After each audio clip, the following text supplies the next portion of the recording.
So, just before I jump into this interview with my friend Justin Kramer, who has lost 200 pounds in 18 months, doing pretty much a carnivore approach to a ketogenic diet. He's done very well. Um, Go grab a drink, maybe pause the video. It is a longer interview, but with all the interviews that I do, always feel it's very important to give the viewer, as many takeaways as possible. So with Justin, we actually get into how he lost the weight, his day-to-day struggles, and what the food looks like that he was eating on his plate. So I try to always kind of get into things that you can actually make use of. Um, and I have some other interviews that are going to be uploading, and I plan on doing a lot more interviews. I just kind of come to the conclusion that I really enjoy them. I enjoy talking to another person instead of just myself with these one-on-one. Um, and a lot of different interesting things come up along the way. So it's more of a conversation. This video is an hour and 20 minutes. And I really can't shorten it because we have all kinds of different things we talk about. We give lots of tips and tricks and try to give advice. And we're just generally talking keto. I met Justin through my group on Facebook called The Bacon Experiment. And bacon has been one of his tools that he's used along the way here to, lose the weight, get into ketosis. Anytime he ever has a slip up, which we talk about all this stuff in the video, he uses bacon to get back on track, which I've been recommending to people for years. So enjoy the video. I'm actually going to watch this video right now myself, and I'm going to actually make a little commentary at the end, maybe try to give a quick little summary, only for a couple minutes. And if I'm also going to invite you, give you guys an invite on something, and you guys will have to wait till the end to kind of see what that's all about. So enjoy the video, grab yourself a hot drink, pay attention to this one. Justin gives a lot of good advice in here, and I try to share some of my knowledge as well. But really, this one's about Justin, and enjoy the video, guys. Hello, everybody. Keto Coach Dan Quibo here.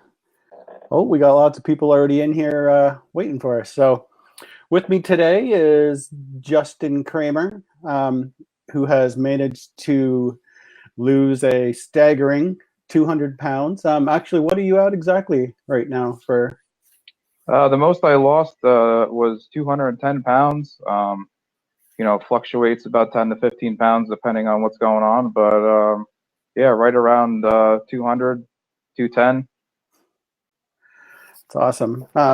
So we were talking just for a minute before we started up, but that's kind of where I wanted to kind of start off is, at the beginning, how long have you struggled with your weight, and, where did you get started?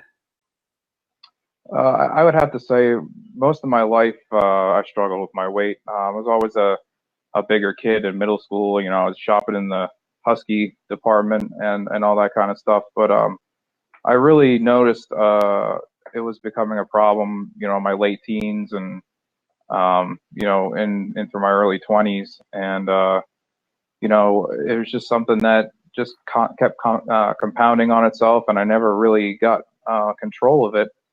And, later on in my early 30s, I ended up getting hurt at work and having a lot of back problems, and went to the doctor to try to get treatment for it, and basically told that there really wasn't much they could do. They thought that weight loss surgery was probably going to be my first and foremost best option at this point, or at that point rather, before they can actually go in and operate on my back. And so at that point, I was enrolled in all the weight loss surgery programs, and going to all the doctor's appointments and seeing the therapist and dietitians and all that fun stuff. And just going down the list. I work for the local hospital, and for me, it was being a hospital employee. I don't want to say they kind of like made it a little bit easier for somebody to get the surgery done, but they were definitely it was definitely easier to get approval for the surgery, I should say. And I got to the point where I was able to do the surgery, and I just couldn't put myself through it. I don't know if I was just too afraid or nervous, or that's having weight loss surgery and having parts of yourself removed is something that's serious and permanent. And I wasn't ready to make that jump, even if it meant losing a bunch of weight. I didn't feel that was. I felt that was the easy way out, I should say. And I understand for some people that is a viable option, but that's something that I wasn't interested in doing at the time.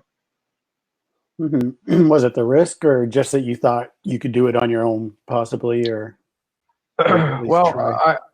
I'd always thought that I could do it on my own if I just found the right thing, found the right method or diet or whatever.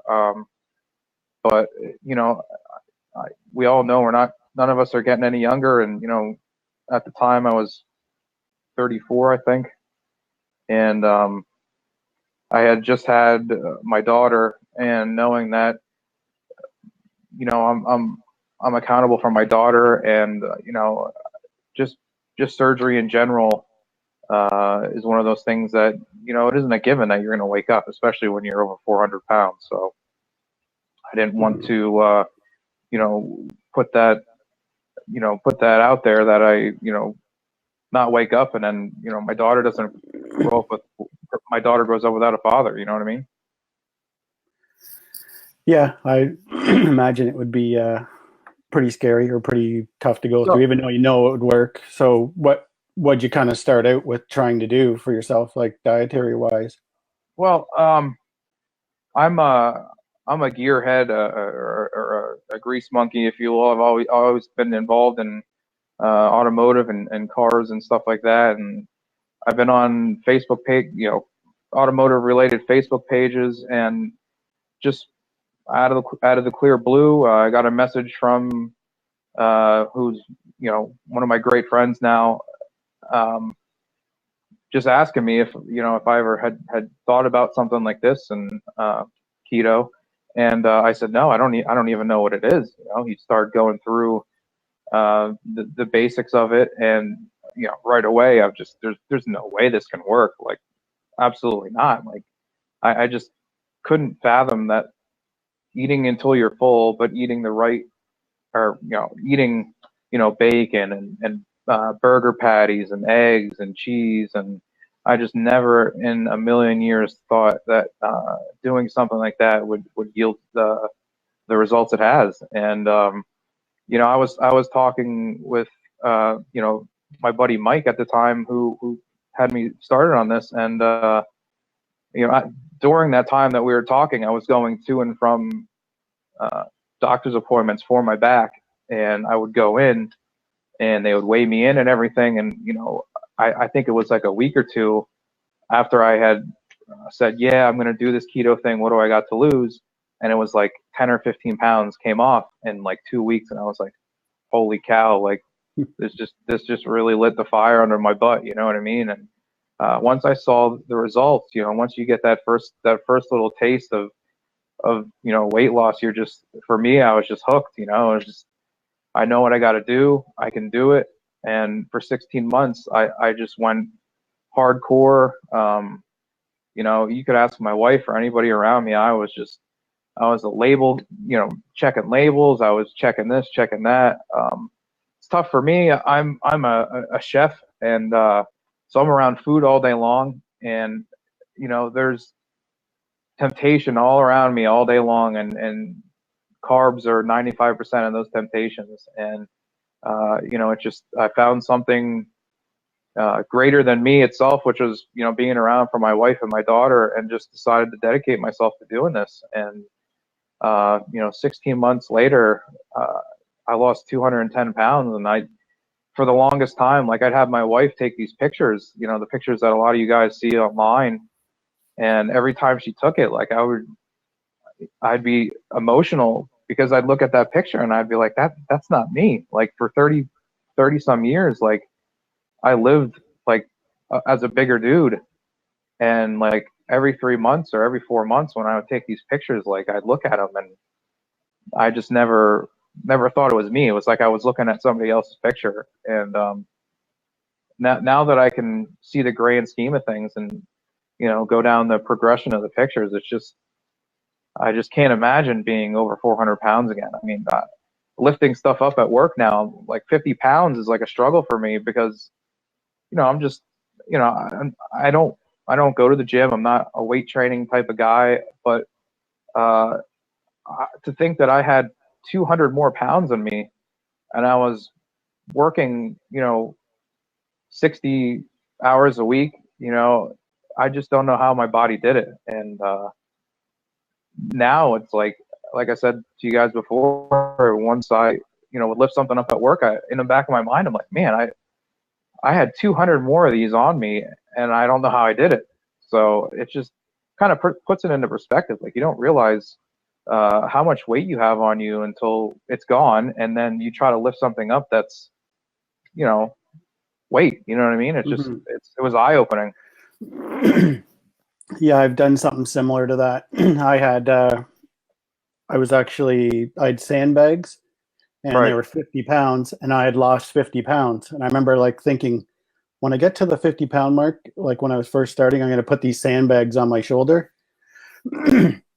and just kind of walk around. And I went up a flight of stairs and it was really hard, really heavy. And I don't know, it was like emotional too. I was like, right. wow, like 100%. I can't believe, like really, like way more emotional than I thought it would be. I'm like, wow, I can't believe I used to carry this around all day, every day. It's like, no wonders it was hard to tie my shoes. And, you know, my weight loss is like, you know, under half of yours. So yeah, I can't even imagine, like, you know, 200 pounds, you had another guy your size on your back. Right. Every day. So do you find like everything, like a lot of things are easier, like your day-to-day stuff, like everything's gonna getting dressed, everything like that? 100%. I can squat. You mean, I know it sounds like trivial or petty, but like I can squat down, I can crawl, I can do anything that, you know, that I could do everything. I mean, I don't know how to equate it, but it's just, everything's so much easier.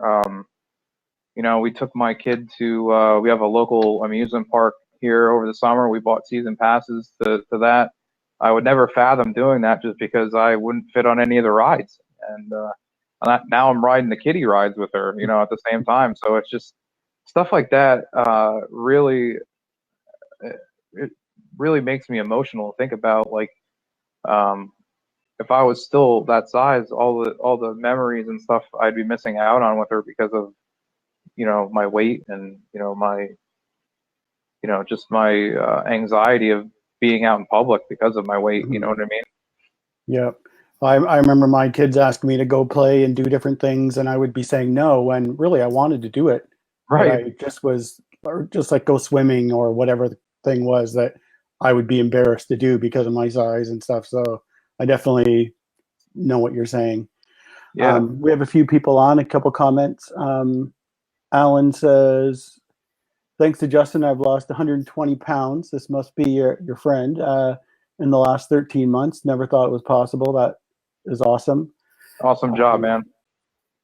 We have you put in beard questions only.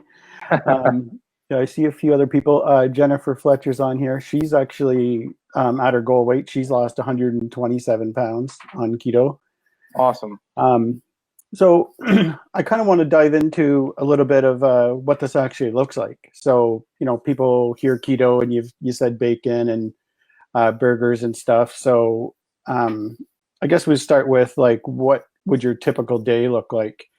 Or is there a typical day? Like, do you have are you counting macros? Are you hitting your, you know, your fat grams every day and your protein grams? Is it regiment like that, or is it kind of more relaxed?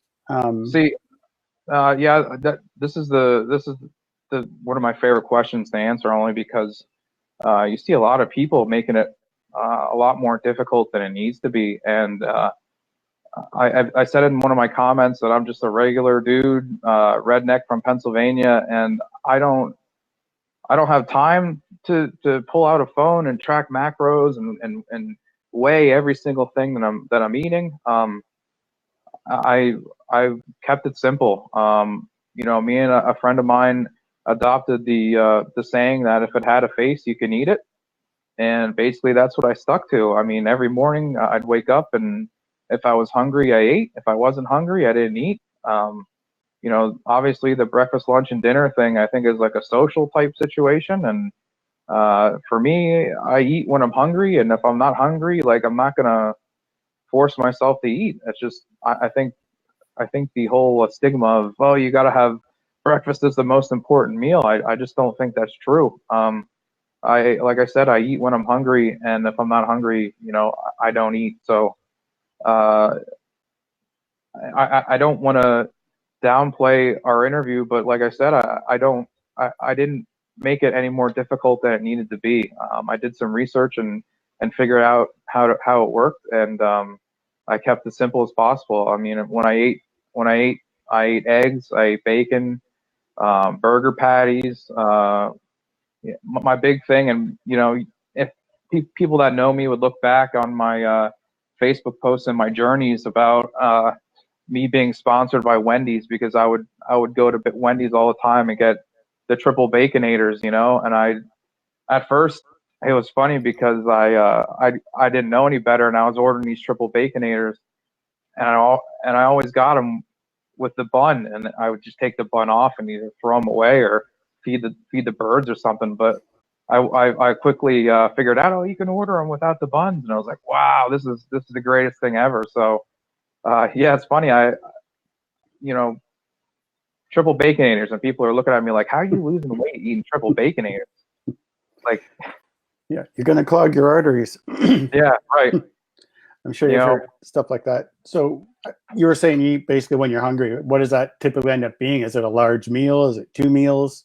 Like, if you had to say an average, are you eating multiple times a day, once or twice, 3 times? For me, I'd probably say an actual meal, maybe once a day. Obviously a high fat meal, the fat in the meal, such as a triple baconator, is going to keep you fuller longer. And that's kind of one of the main things with keto, is getting that fat intake and making sure that it keeps you fuller longer. But if I got hungry later on the day, it was either water. I hate to say this and whatever, but I still drink diet soda on occasion. No, diet soda won't kill your progress or whatever. I mean, if you drink a 12-pack of anything, it's going to be bad for you. But a diet soda here and there, for me anyways, wasn't a deal breaker. So I'd have a beef jerky or cheese sticks or deli meat or something. Just like I said to you guys before, just kept it simple. I wanted to do something that a regular dude like myself could do, because I know there's a lot of regular people out there that didn't think that anything like this was possible. So I tell everybody, there's no tricks, there's no magic, there's no secrets. When I documented my journey, I would weigh myself every Friday, and I would always put in my posts about how there's no magic, there's no tricks, there's no hidden, pills or surgeries that I had to do. It's like, this is what I'm doing. I documented my entire journey, and there was no secrets. You know what I mean? Mm-hmm. Were you doing much exercise during that time, or you said you didn't really have to, or? I tell people this all the time too. In 16 months, losing 210 pounds, I didn't exercise once. Right now I have a 4-year-old daughter, but at the time she was 2. I have a full-time job in a kitchen, which is super stressful. And the last thing I had time for was going to the gym, and never. Maybe when I had some spare time, I'd walk around the block a couple times, and that was the extent of any type of exercise that I did. And it's hard to believe that, but Mm-hmm.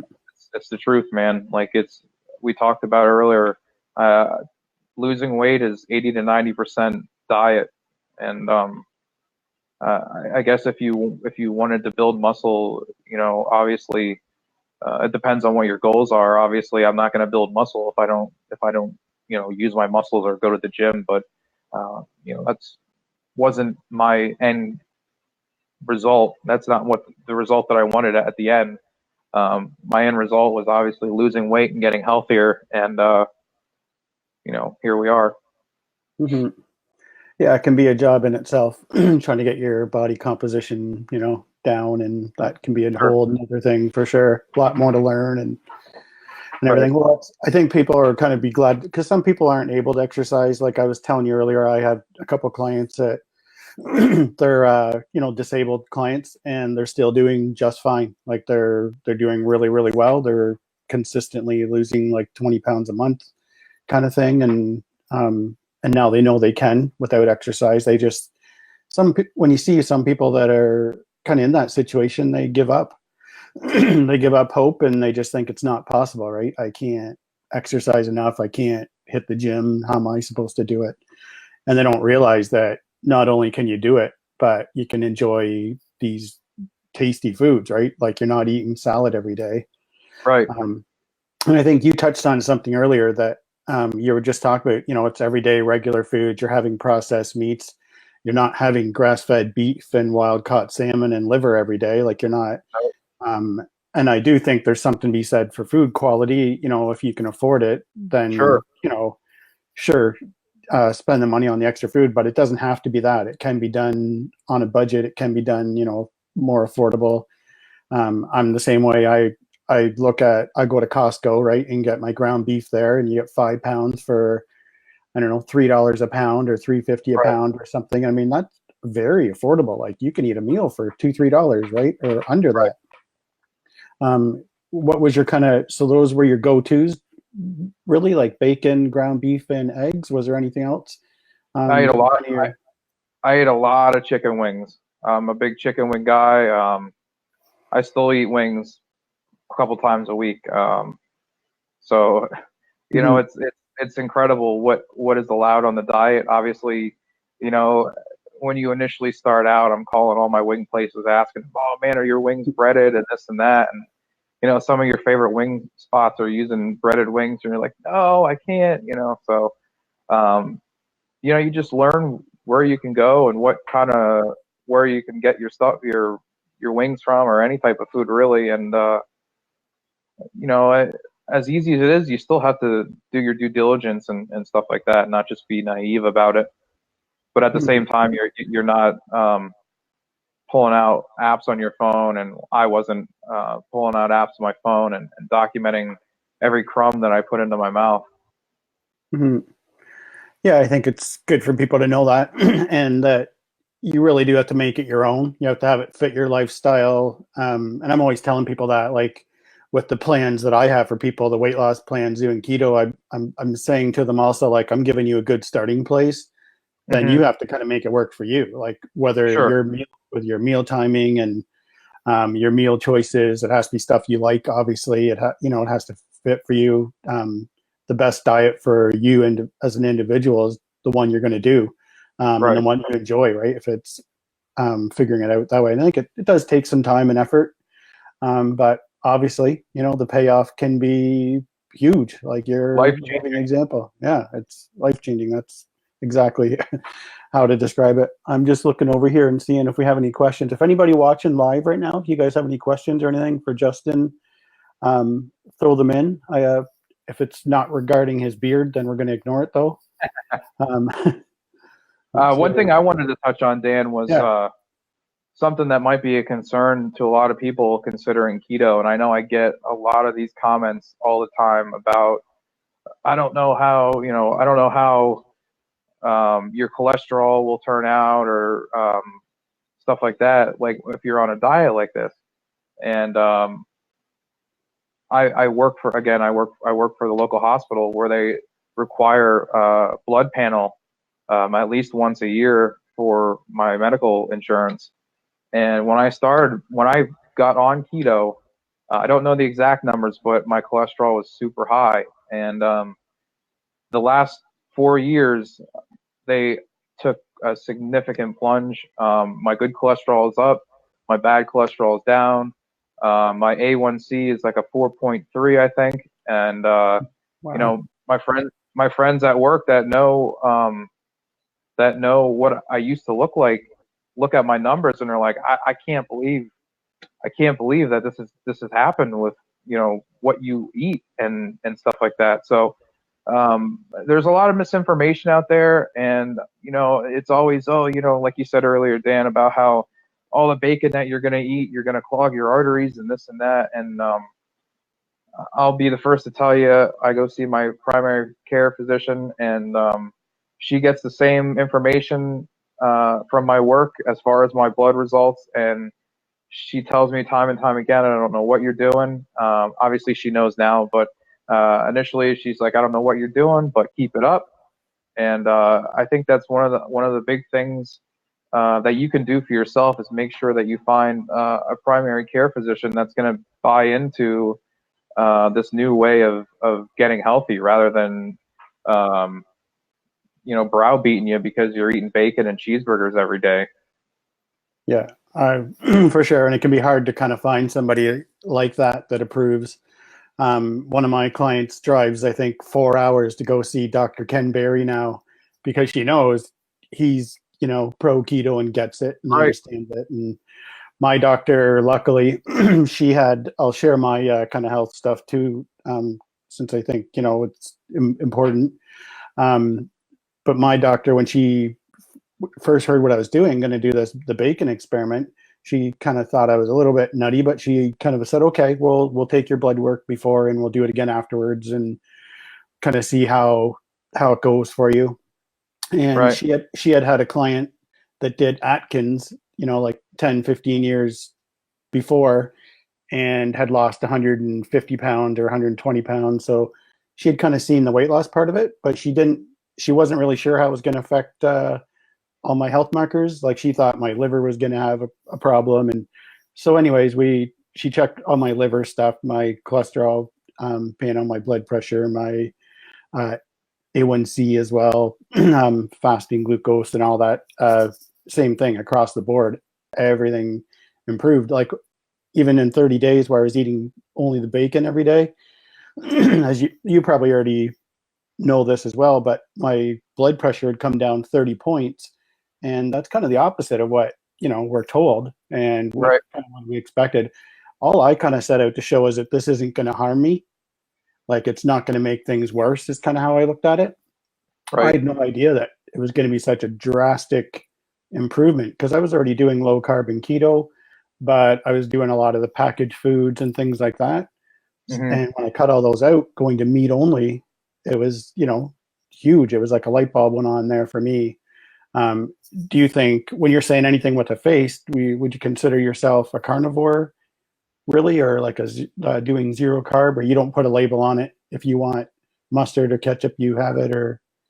You know what? I will say the first 16 months, I would probably label myself as a carnivore just because I was so dedicated to it. Obviously, now that I've quote unquote hit my goal, you know, I've definitely become a lot looser with what I eat. Only because I know I have the knowledge, you know, to right the ship if I slip one day, or you know, have a cheat meal here or there. I mean, let's be honest. I mean, it's not that you're not gonna have a carb for the rest of your life.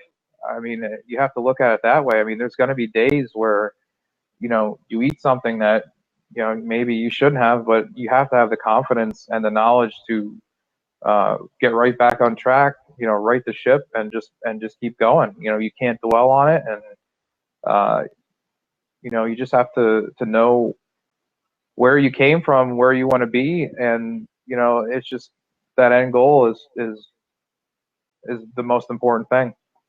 What what do you do if you do go off the wagon? I totally agree with you, by the way. And yeah, there's been lots of times, even, I've been doing this 5 years, and there hasn't been a single year that goes by where I'm not having something that's off program or, not keto. It always happens around holidays or birthdays, or you're out somewhere and there is no options, or Sure. things happen. You can try to plan, but for as much as you plan, I think, like you said, having that knowledge is very empowering, and kind of becoming your own expert, I think, is very important for people to do. So when you, As do you far have as any tips to as get back far on?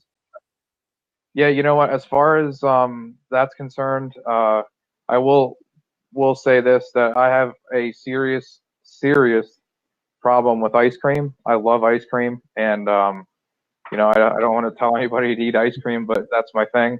But at the end of the day, I think when I do have ice cream, uh, probably the next 12, 18 hours, I'll do a fast, just to kind of get my body back into the groove of things, and I'll slowly add. I'll be honest with you, bacon.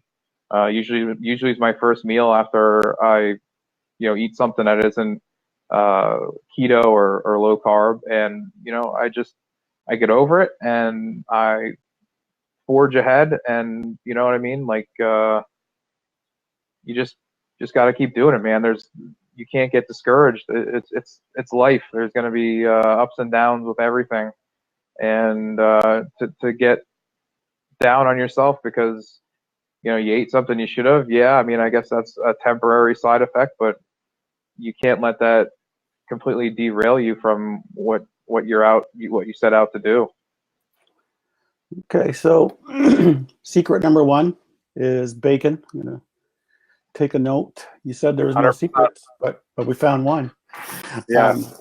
I still use bacon to get people kind of back on the wagon and to avoid the cravings. Someone was asking about that actually in the questions. They were just like, "How do you deal with cravings and get over the cravings?"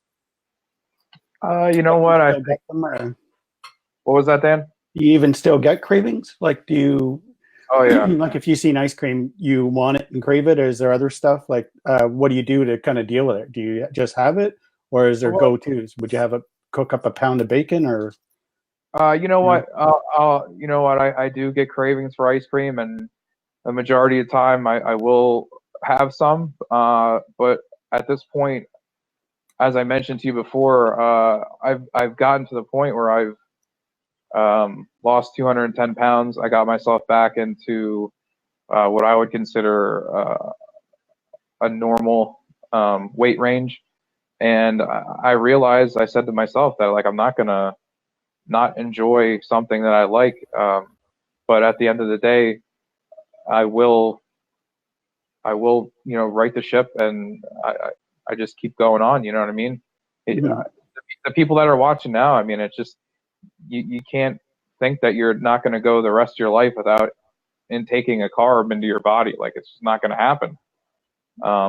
What about during your 16 months? Because you said pretty much you lost most of the weight, 200 pounds during the 16 months. Were you having treats and stuff then, or were you more strict and like, boom, like really sticking to And it?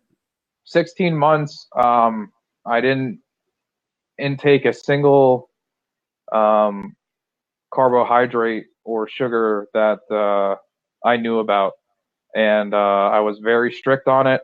And um, I think I'm trying to think. I think at the end of 16 months, I had ended up.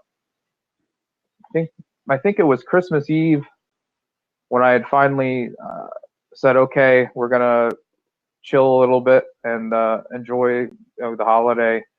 And I ate ice cream, like, after not having any type of carbs or sugar for 16 months, and I felt like I had the worst hangover within 30 minutes of me eating the ice cream, and it was like 2 days long.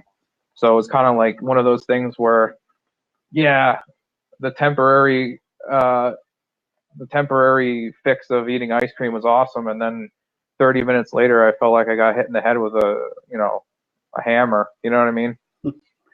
I do. There's a period of time where I was like that to a strict for like a year or so.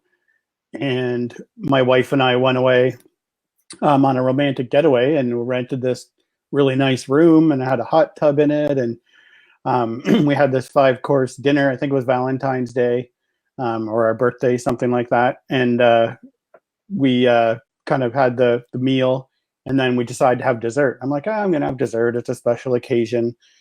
And then this is a hot tub that kind of overlooks a lake, and it was just really nice scenery. It was snowing.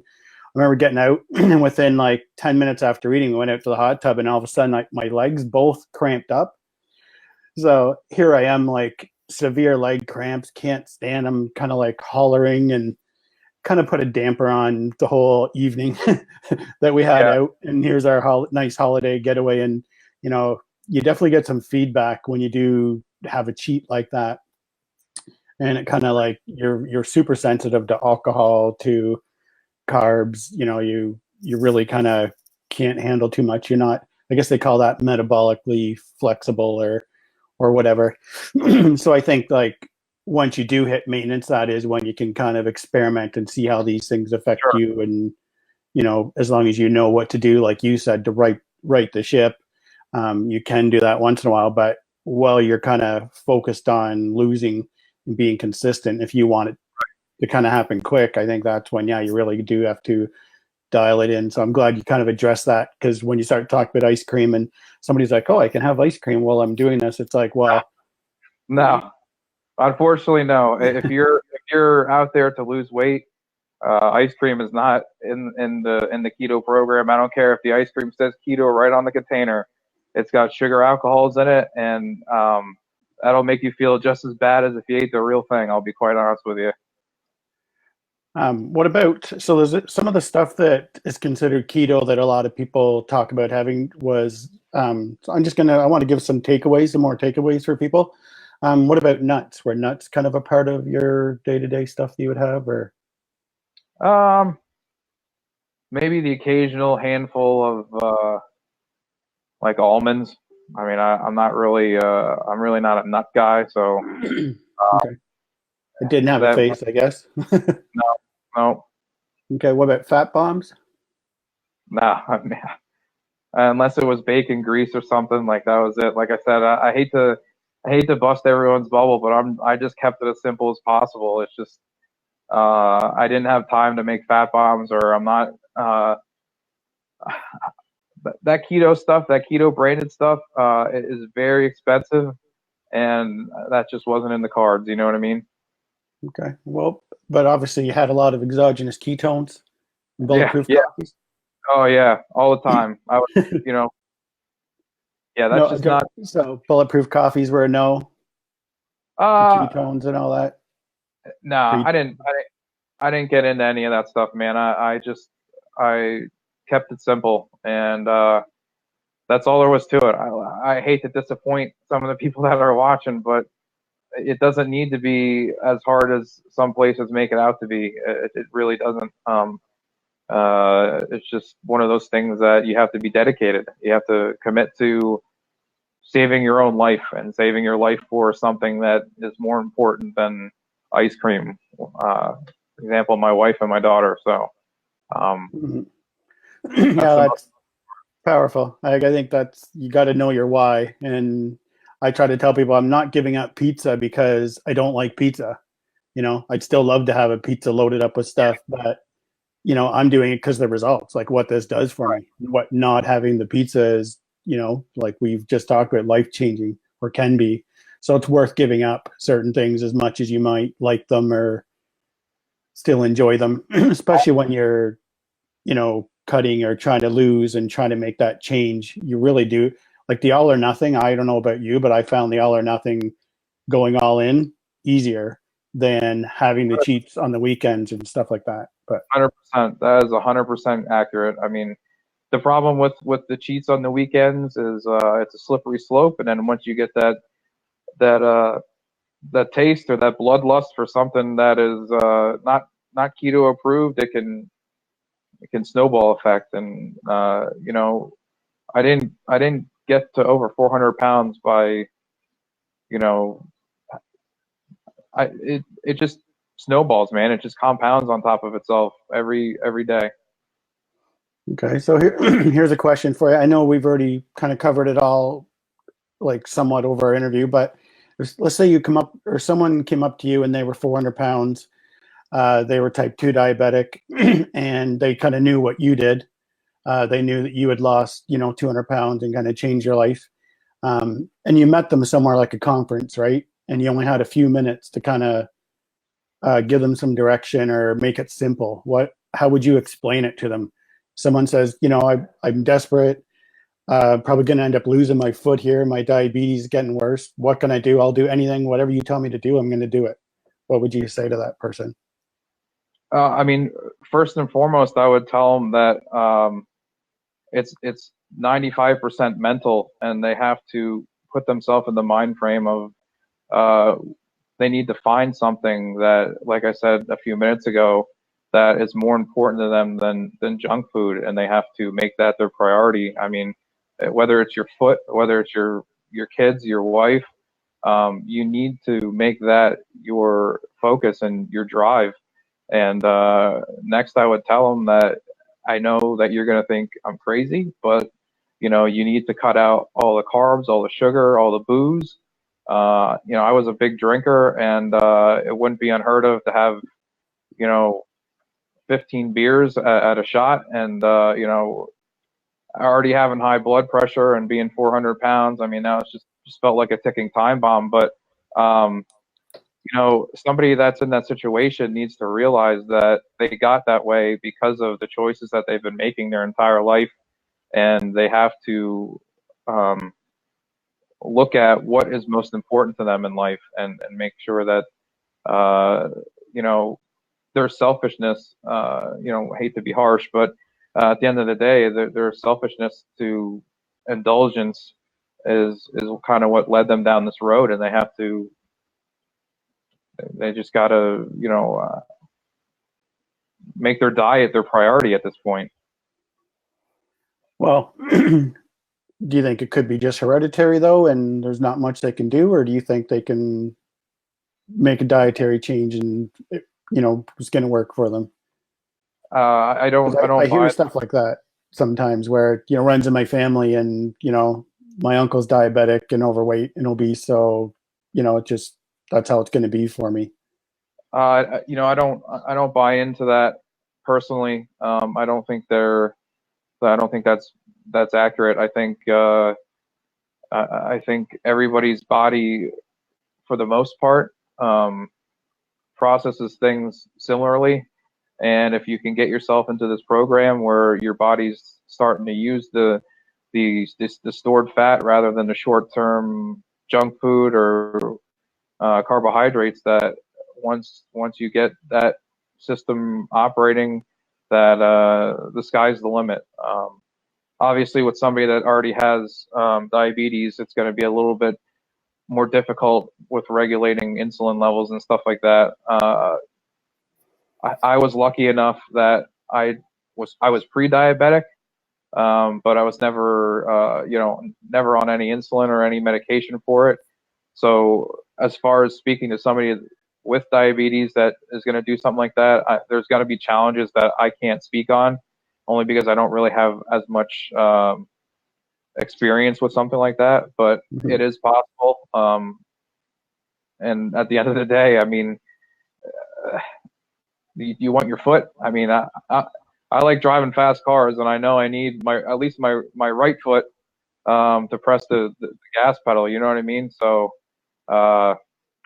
you just have to figure out what is most important to you in life, and go from there. There's some people that will tell me when I talk to them, well, I can't give up my beer or my pasta or my carbs. It's like, okay, I mean, I don't know what you want me to tell you then, because this isn't going to work for you at that point. And it's hard to say if they know what's possible. I think to get someone started, if like how I do a free challenge or whatever, where it's people can come in and try it for 7 days, and I think that's all they really need.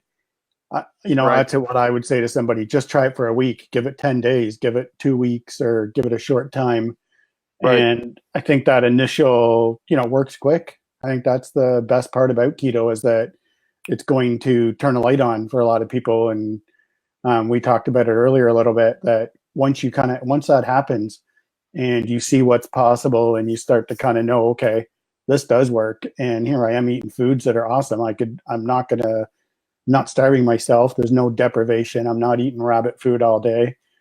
I think that's the kickstart.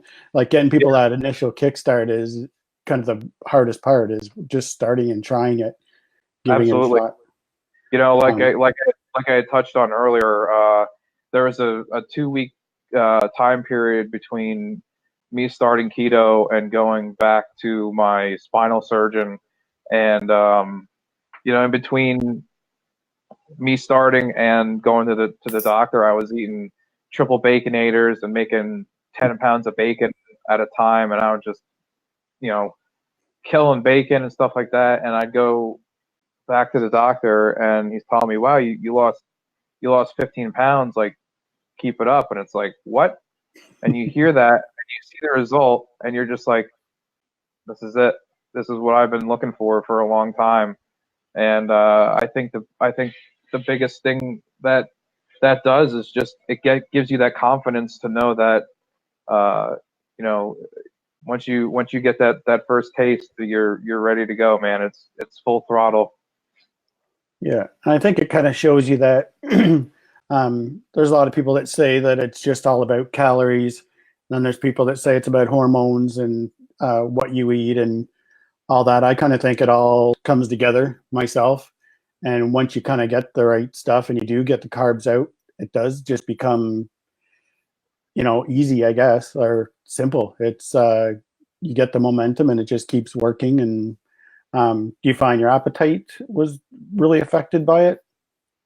Like once you started going to more meat based and getting more protein in, and do you find there's a big difference between when you're eating a lot of carbs and when you went over to low carb or keto? So when I first started the low carb, I think the first 2 or 3 weeks was the worst. Only because I pretty much quit the carbs cold turkey. I didn't wean myself off of it. When I tell people, when they come up to me now, ask me how they start, I tell them to gradually taper it off. It's a marathon. It's not a sprint. I just went all in only because I knew that this was a matter, as cliche as it sounds, life or death. So those first 2-3 weeks for me were a bit of a challenge, but I knew that I had to do it, and it's just one of those things that the sooner you get your body out of craving the carbs or the sugars, the easier it becomes, in my opinion. You're gonna hit a point where you're not even gonna desire sugar or a carb when you're starting out. There will be a time period where it's a challenge in the beginning, but I can tell you that you gotta push through it. When I was first starting, if I had a craving, I'd go and get a couple glasses of water and hammer down the water, and it would fill you up, and it would help me out, not eating something that I shouldn't and setting myself back. But just little things that try to carry you through the journey. I mean, it's just that it's a journey. Yeah, well, I think those type of things are huge for people, especially in the evening, and people get sitting in front of the TV. It gets hard at night. It is a struggle. It's not easy right from day one. It does get easier along the way. I'll promise people that. It definitely gets easier and easier as you go. But yeah, you still have the cravings and hunger in the beginning for sure. So I was sorry, Dan. I was one of those guys that would I would have like a pre-meal before I would even eat. And my wife can attest to this, that like if I came home and she was making dinner, like I'd graze around the kitchen and just hammer down anything that I could find before like we even got done making dinner. And then I would eat dinner on top of that. And obviously it wasn't the right type of foods. But I feel that that had to do a lot with my pre-diabetes. It was one of those things where you could personally, I used to be able to feel when my sugar was about to drop out or whatever, and that was like the worst possible thing, because as soon as you have that feeling, like I don't know if any of the diabetics can attest to this, but once you feel like you're starting to get those shakes or like your sugar dropping, like you would just eat anything in sight, and I would just keep eating and eating and eating and eating, and it's just going from something like that to only eating when I'm hungry was like a huge shock to my system, just because for 30 odd years, like that wasn't me. Yeah, I now kind of look at that and understand it a bit better. You're kind of like on that blood sugar roller coaster. Like I remember at one time, Big Macs, for example, having a Big Mac combo would fill me up, be very full. And then I remember I must have been getting insulin resistant as I was getting older, into my 30s.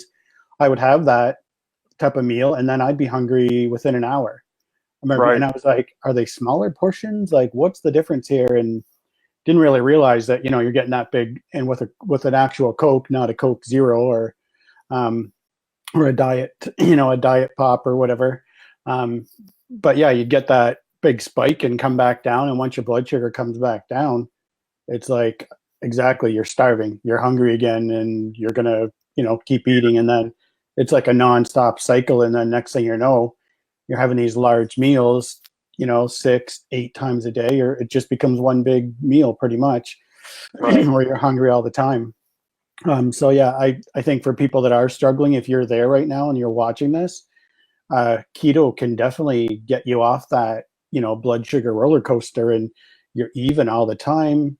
Like you were just saying, you eat 1 or 2 times a day, really. Like it's, that kind of, I guess that's a big testament right there, that obviously your hunger and appetite have went way down once you kind of get off that blood sugar roller coaster. That Sure. and I was definitely on it for years as well. Like I was obese when I was 13. I remember my doctor writing down obese, and he wrote down 1,600 calories on a notepad and sent me home. He said, "Oh, you're obese. Here's what you do." I didn't know what a calorie was. Like that was totally useless information for me. It didn't help me trying to count calories or track calories. I'm also talking. I was a kid. 13 years old. How does So, that for you? wasn't helpful. And I really wish I knew what I knew now then. But here I am, and here you are, able to help other people now that are in that spot and in that situation. And that's why I've walked away from my entire career to do this, because it's exciting. It's changing lives every single day. And just by this video right here, people that see it, I hope, I didn't really mention it, but hopefully you guys share this out and get other people to see it, and just to show what's possible, and that this does work really, really well, and it works really quickly. I mean, someone try this for 7 days, 10 days. If you're where Justin was and you're 300-400 pounds, and it just seems like that's just going to be it for the rest of your life, and your life's going to be shortened because of this, and you've just kind of accepted that. It doesn't have to be like that, Not at all. really doesn't. And what made you decide to try keto? Was there other stuff that you did focus on first, or did you kind of find this once you decided I have to do something? Guess Mike came to you at the right time and just got you where you're actually looking to do something, and was able to give you advice.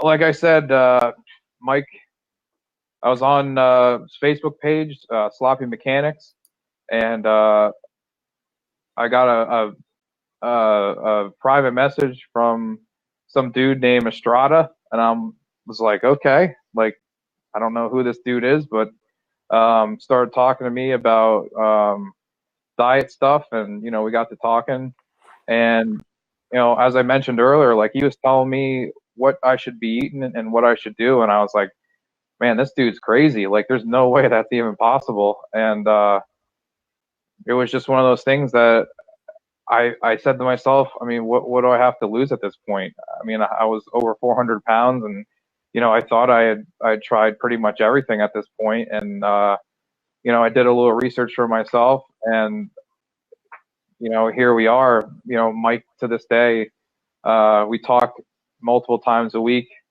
And, I was even blessed with the opportunity to go down and spend some time with Mike and, get sucked into his vortex, man. Like, it's just like NORAD down there. He's saving lives all the time, just preaching the keto, man. And, he just wants to change people's lives. And I'm living proof of that. I never thought in a million years that I would be able to lose 200 plus pounds without getting cut open. You know what I mean?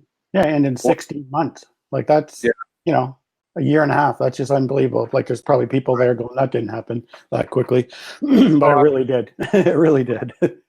Just to put it into perspective, I was in 54-inch waist pants. I was going to like job interviews and stuff like that, and getting. The only reason I know is because I'd have to go out and buy like dress clothing because I'm just a grungy dude and I never really have any nice clothing. But I'd have to go out and buy pants, and it's like, oh my god, like I'm in 54s, like that's insane, And now I'm in the pants that I have on now are 36-inch waist pants, and I'm just like, again, never in a million years thought that I'd be in 36-inch waist pants after being in 54-inch waist pants. That's just never in a million years thought that would be possible without surgery. Yeah, it takes a while too, to kind of adjust and accept it and to get rid of your old clothes and all that. But if there's one thing I could tell everybody that's watching right now, the scale is the devil. I'm telling you right now. Like, weigh yourself maybe every 2 weeks, but I got into weighing myself like multiple times a day, and that is not good. I will tell everybody that straight up. Weigh yourself once a week, like once a week maybe, you know what I mean? You can just get very, very discouraged if you're going to weigh yourself or obsess over a scale. Take the batteries out, have like your wife or your husband hide it or whatever. But I will say that it got to a point for me that after I lost my first 100 pounds, weight started coming off slower, obviously, because there wasn't as much of me there to lose. I mean, at 400 pounds, I said this to you earlier, Dan, that at 400 pounds, you could peel an orange and lose 5 pounds just by peeling the orange. But, once you lose 100, 150 pounds, there's less of you there, to lose. So the losses weren't 7 or 10 pounds like every week. So I'd get a little discouraged. And that's when I started, jumping on the scale like 2-3 times a day, and that's terrible. It's not something that anybody should be doing, like in any diet. It's just you could easily derail your entire progress by worshiping a scale. So that's my biggest advice I'll give everybody right now is weigh yourself once or twice. Maybe once every week or once every 2 weeks. That's something that I wish I had been able to figure out before, worshiping a scale. But that's I think one of the single most important things that people need to know is don't stress or don't freak out over a scale. I mean, your body fluctuates like 5 pounds minimum a day, just with like. I mean, it's hard for people to understand. Like, you'll lose weight, but you're still eating and drinking during the course of a day, and that like changes what you weigh. So like, I'd wake up in the morning and I'd eat, or I shouldn't say that. I wake up in the morning and I'd jump on the scale. I'd get my number, and then I'd go into work and I'd have a coffee or a bottle of water or eggs or whatever. And then at lunchtime, I'd sneak back down to one of the offices and weigh myself. And it's like, what? Like, I gained weight. And it's like, well, yeah, dummy. Like, you ate eggs and you drank coffee or water. Like, it's hard for your brain to process that. But at the end of the day, like you still have to eat to live. So there is going to be weight fluctuation every day, and when you see it, don't freak out or don't think that like, oh no, this isn't working. Your body weight does fluctuate from day to day. Totally agree. And I'm saying the same thing to clients kind of every day. I've had a couple this round that were really struggling with that, so I'm so glad you said that. Yeah, I've been starting to do these interviews. I've done a couple with experts, and I thought, you know what? I remember when I used to listen to podcasts a lot, and I was doing my learning and watching videos and YouTube, and there was a lot of nutritional gurus or nutritional nerds or like myself now. And I was like, I wish they would just interview someone that's just actually done it. They've lost the weight, they've lost 100 pounds, or they've, whatever it's been, they've done something what I want to do. And they can explain exactly how they've done it. So it made me think of you. Here's somebody, a real person has done it. You didn't start off with a career in nutrition or something. You're just the person that needed to do it. You needed to do it for your daughter, just like there's millions of people out there that same position that you were in. Yep. So advice like what you just gave is that's perfect. Really good advice. Staying off the scale. Like in my 30-day program, we only weigh in once a week, and that's a big struggle for some people, and they have to do exactly what you said. A lot of the women will say to their spouse, give me the scale on a Friday or on a Monday or whatever their weigh-in day is, and don't let me touch it, because they know that it can sidetrack them, and I have seen it a lot. Total mental. Gets in their head. Mm-hmm. Yep. 100%. And I explain it the same way you do. Like, your water weight is always going to be fluctuating, but if you're eating these foods and you're eating less than you're burning, or you're in a calorie deficit, I do talk about calories a bit, then you're burning body fat every day. You're probably burning half a pound or whatever it is. Even if you're up 3 pounds, you're still down half a pound of body fat because you're using it for energy every day, but it's not always going to show up. So yeah, the scale can really, mess with people's heads and think it's not working, and start to have them question it. And I'll say, well, give it 3 or 4 more days, check it out. And then like, and basically every time they're like, well, you're right, I'm now down. And they just got to hold in there a little bit. So I think when I give that 7 to 10 day time frame, like my free weight loss challenge, it's 7 days, because I know by 7 days that body fat loss will start showing up, on the scale probably. But yeah, day to day or several times a day, you're just gonna, it's gonna make it harder. So I think that was a really good tip for people. Dan, I got questions. You got to go. Dan, no. I see a comment about my biggest fear is the loose skin. I can speak to that.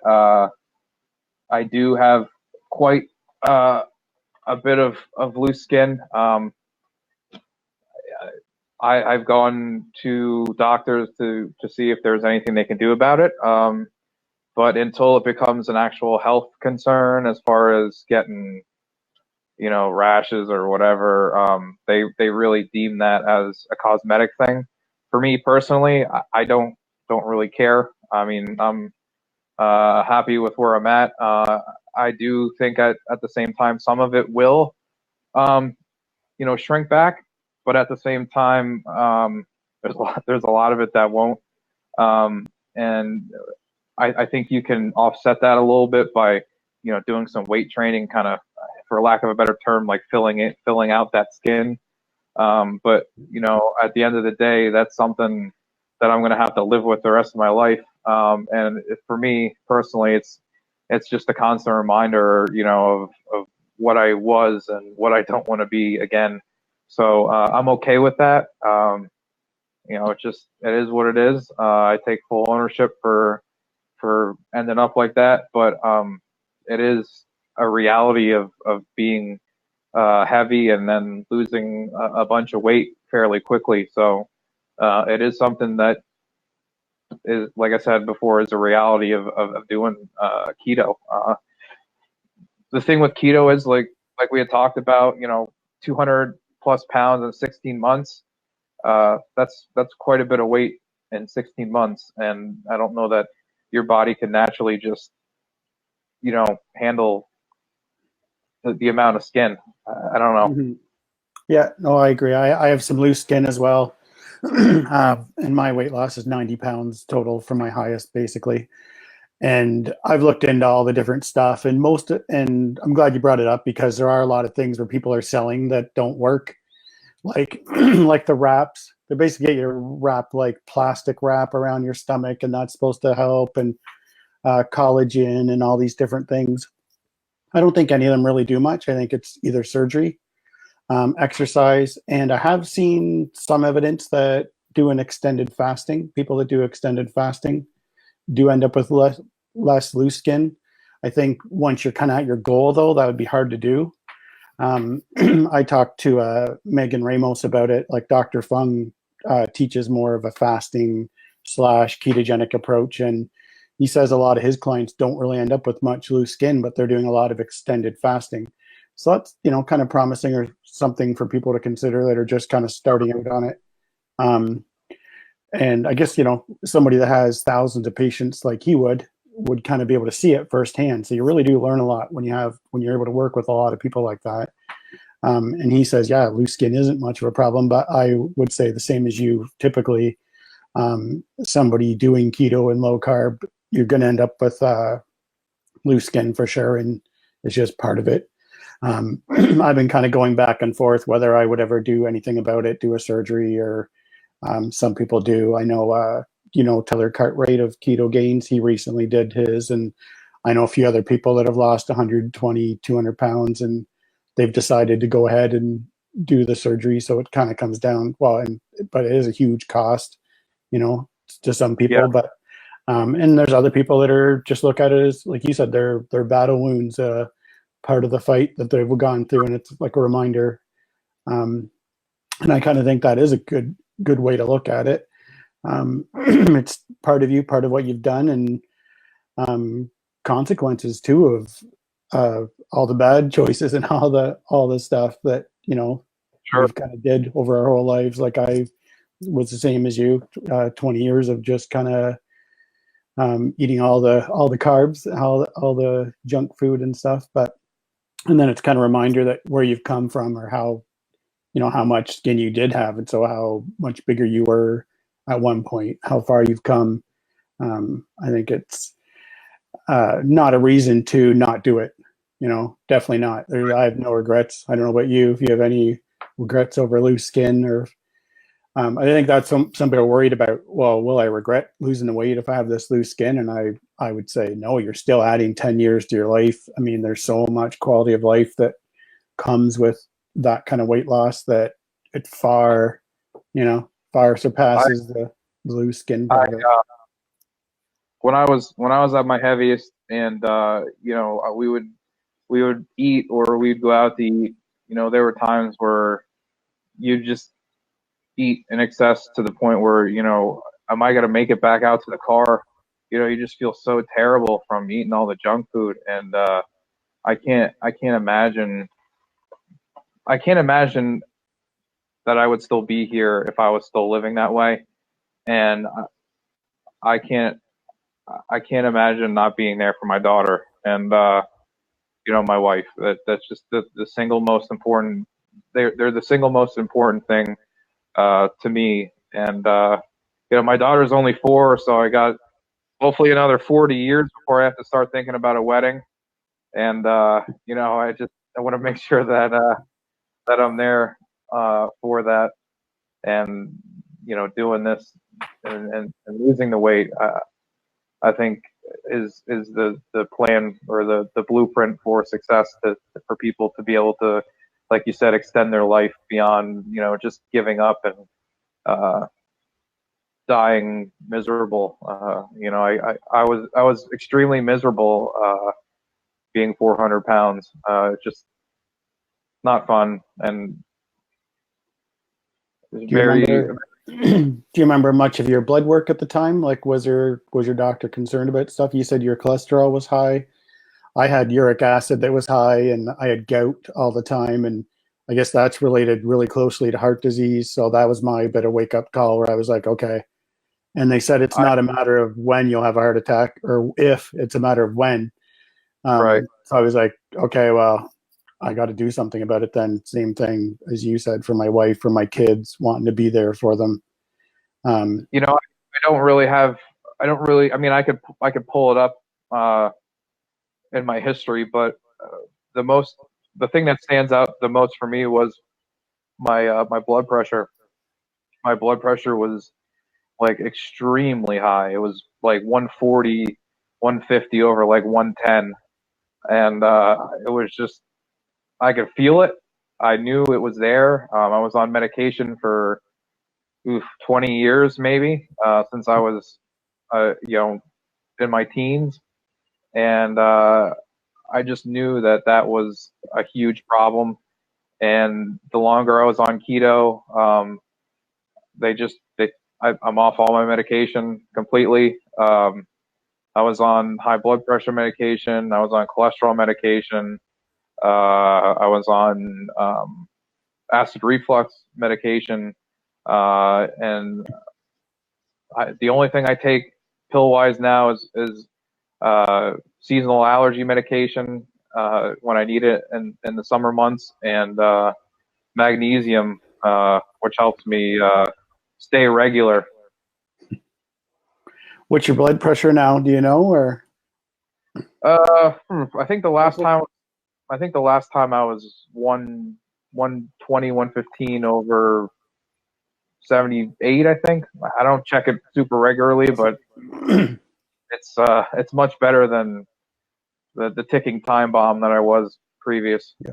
Yeah, that's perfect. That's really good. And I was the same way exactly. And acid reflux, it's funny you mentioned that. And when you kind of start sharing that kind of stuff with people, I find like a lot of people had the same thing or have the same thing, or like my blood pressure was 156 over 90. I still remember that.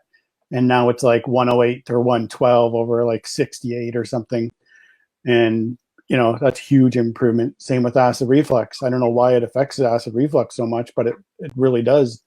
I was on Nexium at one time. I don't know what medication you were on, and I'm off that. I haven't had acid reflux for 5 years. And I remember thinking I had a heart attack a couple times and being in the hospital with, like, people don't realize how bad that can get. You're laying in bed on your back and, just burning and severe pain and that. But keto definitely has helped me with it. I haven't had any acid reflux for, over 5 years now. Have you found like it's totally helped yours? I'll be honest with you. The only time I have a problem with it is when I eat stuff I shouldn't be eating, carbs and junk. If I stay true to keto, no problems ever. Over the holidays, I was home with my family for about 10 days, and it was straight up with you guys, honest, no holds barred, and I paid for it severely. Not having any type of reflux medication around, it was like, wow, this is like a case study. You know what I mean? Like I was an experiment for I was the guinea pig for everybody. So when you eat that stuff, I'm telling you, man, that's totally what triggers all that stuff. Totally agree. I'm just looking over and seeing if there's any more questions that we should address, and lots of positive comments. Yeah, I got to say that I'm sorry, Dan. I got to say that there's been a lot of people that have reached out to me online, and I kind of give them the basic gist of what I did, and I give them positivity and hope that they can have the same results that a lot of other people have had. And throughout the course of a day, I'll pick up my phone and I'll see a notification, and I'll click on it, and it'll be thank you so much for helping me with this stuff, and I've lost X amount of pounds, and I just look at it as I'm just paying it forward. I was just like everybody else that messages me, man. Just you guys, the guys that messaged me, you guys lost the weight. I didn't lose the weight for you. You guys took responsibility for years of making bad choices. You guys were solely responsible for those results, not me. I just pointed you in the right direction. Yeah, it's a really good way to look at. Yeah, you do you enjoy the same thing, helping others? We talked about that a little bit earlier before we kind of got on live. Is that what I'm finding is that I've been doing this so long and helping other people. It's like they're getting results, and then they're helping other people, and then they're helping other people. Like, are you Yeah. you're starting to see the same type of thing? Like, I guess just because it does work so well, and when you can Yeah. make it simple, it's almost like a no fail situation. I really like you said if it has a face, I kind of like that. You're basically, if you and what I how I if I only have about a minute or 60 seconds or really quick, I'll just say to people eat meat, eggs, and seafood. Like if you stick to those three things, and if you want some greens or non-starchy vegetable, but just doing that, Right. it's hard to overeat those things because they are so much more filling, and you are full for a lot longer in between meals. So you end up, that's kind of part of it. It ends up working quickly, I think. I'm just reading through too and seeing if there's any more questions before we wrap this one up. But I think you kind of give enough. Is there anything else you want to? No, I mean, I'm always available on Facebook. I'll help anybody that has any questions. I'm not, I don't have any hidden agenda or secret tricks that I'm not, leading on or letting people in on. What Dan does, is what I've been doing. There really is no secret to it. I just think that the more simple you can make it, the more successful you'll be doing it. And I'm not saying by any means that there's that you don't have that tracking your macros is going to hurt you. I'm not saying that at all. But at the end of the day, some people don't have that kind of time to put in to kind of do that stuff. And again, I'm not saying that that's not a good practice, but at the end of the day, I'm a dude that works a blue collar job, and it's just one of those things where not a lot of people have the time and to put into something like that. And for me, the more simple I can make it, the more successful I figured I was going to be. So, Totally agree. Yeah. I just think that the more simple you can make it, the more the easier it's going to be for everybody. So again, if anybody has any questions, feel free. And would you agree? So to you and I kind of feel the same way. There's no like a lot of people will talk about ketogenic ratios and percentages and their macros and how much fat, like 75%, 20%, 5%, and then you hear all these different ones calling it all these different labels. And I think in the end, it can be simplified down to a real one-line message, like anything with a face, you can eat it, and that was kind of your go-to. I mean, it really does work, and it can be that simple. I don't know, Dan. I might have to trademark that. It sounds like you're getting a little, happy with that. It's good. It's good. That's, we talked about if I had minimal time to tell somebody what to do, that's what I tell them. If it had a face, eat it, and eat until you're full, and then again, I go back to the breakfast, lunch, and dinner thing. Don't think that just because it's breakfast, lunch, and dinner, you got to eat 3 meals a day. You eat when you're hungry. Mike and I have a lot of discussion about the Eskimos. They ate whale blubber. They didn't have salads or carbs or bread or anything like that. And none of those people ended up with heart disease or any type of stuff that man-made foods and carbohydrates led on to. So you have to kind of look at history and stuff like that. Those people ate like cavemen, and Yeah. And then you look at the Maasai as well, like the Inuit are one people, the Maasai are hunter-gatherers. They live on meat, they hunt, they live on the land, and they're all walking around with 6 and 8 packs and Sure. like really, really lean and same thing. And they're not growing anything. They're not eating corn, wheat, Right. bread, sugar. Sure. So you can really look at people like that and see, and it's like these people have been doing that for thousands of years. So it suddenly doesn't look so much like a fad diet, right? Like you probably seen Jillian Michaels coming out. This is a fad diet. It's just Atkins relabeled. It's like, well, I look at kind of what we've been doing for the last, even though it's been 10,000 years of agriculture, humans have been around for hundreds of thousands of years. You know, we weren't growing our own food. We weren't processing our own food then. It was literally, you know, whatever you could hunt and gather, which is, you know, there's no way you're going to gather enough berries to grow as a human adult.